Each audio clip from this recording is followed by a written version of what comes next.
As pitas baixo a choiva. Texto de Ricardo Carballo Calero e ilustracións de Alberto Tobal. Non, digades o que queirades, os galos non son agora tan fremosos como nos tempos da miña nenez. Os galos que hoxe vexo son brancos, grises, as cristas pequeneiras e moradas, as colas como de galiña, curtas e raquenas.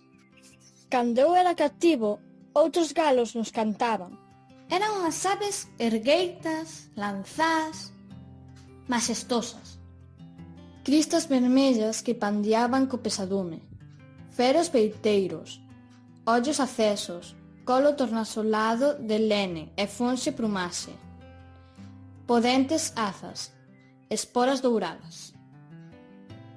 E a cola un chafariz de lumes e de sombras, con aquelas longas plumas, corvas como caxatos, como vagos de pegureiros de bispos orientás. Algo de militar, de real, de pontifical, había naquiles galos. Capitán de Flandes, príncipes idúmeos, arquimandristas siriacos, feitos todos de lóstregos, de veludos, de arquivoltas, de arcos da vella, de solpores, de roibéns. Así era o galo máis antigo que lembro. Se vivira agora, tería 35 anos de edad, cicais. Reinaba no curro de aquela casa, onde pasábamos o verán. O meu pai viña os sábados. Era novo e nos picaba con ledicia. Merendábamos tostadas de pan con manteiga e azucre. Tiñamos unha cabuxa tan garimosa e tenra que saía connosco e ia atrás de nós, como un cadeliño, polas corredoiras, cando andábamos a cazar grilos. Moito quería eu aos animás. No curro, pasaba unha gran parte do meu tempo, ollando para as galiñas.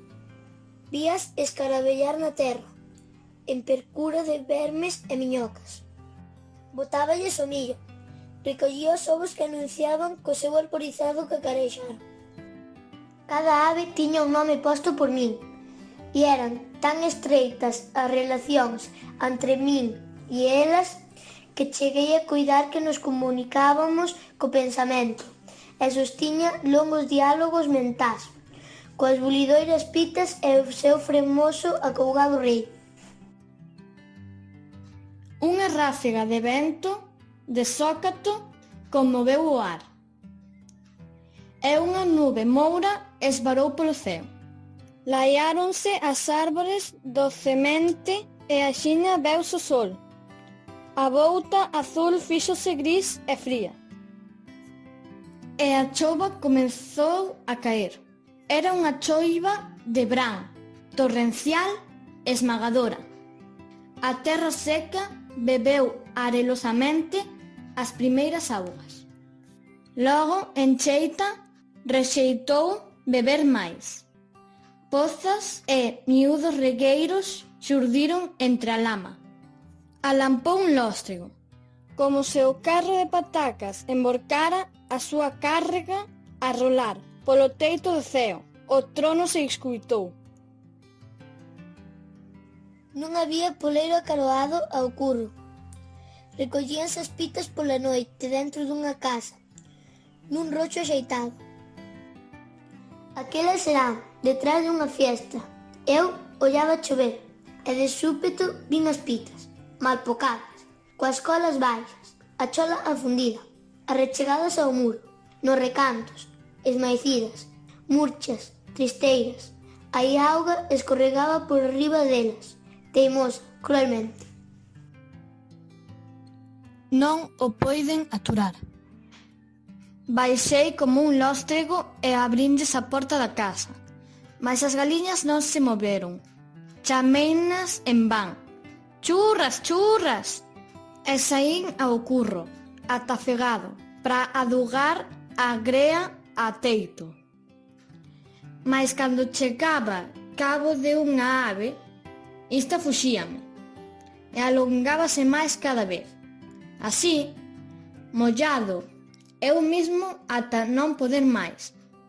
Púxenme a berrar e a chorar con moito desconsolo. Na casa foi notada a miña maniobra. O meu pai ordeou dende a fiestra a miña retirada. Mais, como ia deixar que aí auga podrecese os osos dos pobres animais? Ficabes os catarros, as pulmonías, o reuma, non existían para as galiñas? Meu pai dicía que as súas plumas eran impermeables, pero isto non o podía creer eu. Seguín correndo tras das pitas, como tolo. Entón, a miña avoa saíu con un paraguas e pretendeu recollerme. Eu non a ouvía nen a vía, sempre a chorar e a correr tras das cativas aves. Así estiveron no curro a miña nai, as criadas, o meu pai, a miña tía, todos os paraguas da casa. Corría eu tras as pitas, corrían os paraguas detrás miña, até que cambiou a táctica de persecución. Convencidos de que non regresaría á casa se as galiñas ficaban fora. Os mores, escindidos en patrullas, adicáronse a cazar as aves. Pouco a pouco, mentras a choiva apoubigaba os paraguas, as galiñas foron caíndo nas mantas persoas e foron sendo postas ao abrigo. Moito nos dou que facer o galo. Por fin, a miña avoa atinxiuno pola cola, mais ao se tirar a ir, esvarou e caeu. Ficou a carón do chan, con todo o corpo. Perdeu o paraguas, pero non perdeu o galo. Só entón, xa a ceibes da choiva, os animaliños, acollínme a teito eu, e todo o que interviran na cazata. Malia os paraugas, estábamos todos mollados como apitos.